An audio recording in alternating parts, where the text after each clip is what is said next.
എക്സാമിന് എന്തായാലും ചോദിക്കാൻ പോകുന്ന ഒരു സംഭവമാണ് പട്കഥ. പട്കഥ ചോദിക്കാത്ത ക്വസ്റ്റ്യൻ പേപ്പർ ഉണ്ടാവില്ല എന്ന് മക്കൾക്ക് തന്നെ അറിയാം. അപ്പോൾ അതിൻ്റെ ഫോർമാറ്റ് എന്തായാലും പഠിച്ചിട്ട് പോകണം അല്ലേ. അപ്പോൾ ഇത് നന്നായിട്ട് തന്നെ പഠിച്ചിട്ട് പോയിക്കോളാം. നോക്കുക, ആദ്യം നമ്മൾ എഴുതേണ്ടത് സീൻ 1 അല്ലെങ്കിൽ ദൃശ്യം 1. സിനിമയുടെ തിരക്കഥയാണല്ലോ, സ്ക്രിപ്റ്റ് ആണല്ലോ. അപ്പോൾ എന്തായാലും എന്ത് ചെയ്യണം, സീൻ 1 അല്ലെങ്കിൽ ദൃശ്യം 1 എന്ന് പറഞ്ഞിട്ട് എഴുതുന്നു അല്ലേ. എന്നിട്ട് അത് കഴിഞ്ഞിട്ട് നമ്മൾ എന്ത് എഴുതുന്നു, സ്ഥാനം എഴുതുന്നു. ഏത് പ്ലേസിൽ വെച്ചിട്ടാണോ നടക്കുന്നത് അത് എഴുതി കൊടുക്കുന്നു അല്ലേ. പിന്നെ എന്താണ് ടൈം, ഏത് ടൈമിലാണ് നടക്കുന്നത്. ടൈം എഴുതുന്ന സമയത്ത് മക്കൾ ശ്രദ്ധിക്കുക, സുബഹ് രാത്ത് എന്നൊക്കെ പറഞ്ഞിട്ട് ഏത് രാവിലെയാണോ രാത്രിയാണോ എന്ന് കൃത്യമായിട്ട് എഴുതുക. എന്നിട്ട് എന്ത് എഴുതി കൊടുക്കുക, ടൈം അല്ലേ. ഇപ്പോൾ ടൈം എഴുതുന്ന സമയത്ത് 9 മണി 10 മണി എന്ന് പറഞ്ഞിട്ട് വേണം എഴുതാൻ വേണ്ടിയിട്ട്. അതിന് നമ്മൾ എന്ത് പറയും, 11 ബജെ എന്നൊക്കെയാണ് പറയുക അല്ലേ. 11 ബജെ അല്ലെങ്കിൽ 9 ബജെ എന്നൊക്കെയാണ് പറയുക. ബജെ മണി എന്ന് പറയാൻ വേണ്ടിയിട്ട് നമ്മൾ ഉപയോഗിക്കും അല്ലേ. ഓക്കെ, അത് കഴിഞ്ഞ് നമ്മൾ കഥാപാത്രങ്ങളുടെ പേര് എഴുതി കൊടുക്കുക. കഥാപാത്രങ്ങൾ ചിലപ്പോൾ 3 കഥാപാത്രങ്ങൾ വരെ ഉണ്ടാവും. അപ്പോൾ ആ കഥാപാത്രങ്ങളുടെ ഫുൾ പേര് എന്ത് ചെയ്യണം, എഴുതി കൊടുക്കണം. പാത്ര എന്നാണ് പറയുന്നത് അല്ലേ. ഓക്കെ, അത് കഴിഞ്ഞിട്ട് ഓരോ ക്യാരക്ടേഴ്സിന്റെ പേര് എഴുതിയിട്ട് അവരുടെ വയസ്സ്, അപ്പോൾ അതിനനുസരിച്ച് നേരെ നമ്മൾ എന്ത് എഴുതി കൊടുക്കുന്നു,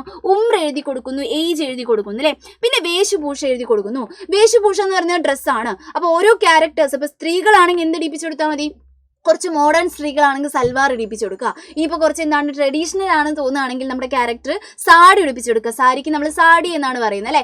ഓക്കെ, ഇനിയിപ്പം പുരുഷ കഥാപാത്രങ്ങളാണെങ്കിൽ നമ്മൾ എന്ത് ഇടിപ്പിച്ചു കൊടുക്കുക, പാൻറ്റും ഷർട്ടും അല്ലേ. പാൻറ്റ് ഓർ ഷർട്ട് അല്ലേ. എഴുതുന്ന സമയത്ത് ശ്രദ്ധിക്കണം, പൈൻറ്റ് ഓർ ഷർട്ട് എന്നൊക്കെയാണ് എഴുതുന്നത്. അപ്പോൾ സ്പെല്ലിംഗ് മിസ്റ്റേക്ക് ഒന്നും വരുത്തരുത്.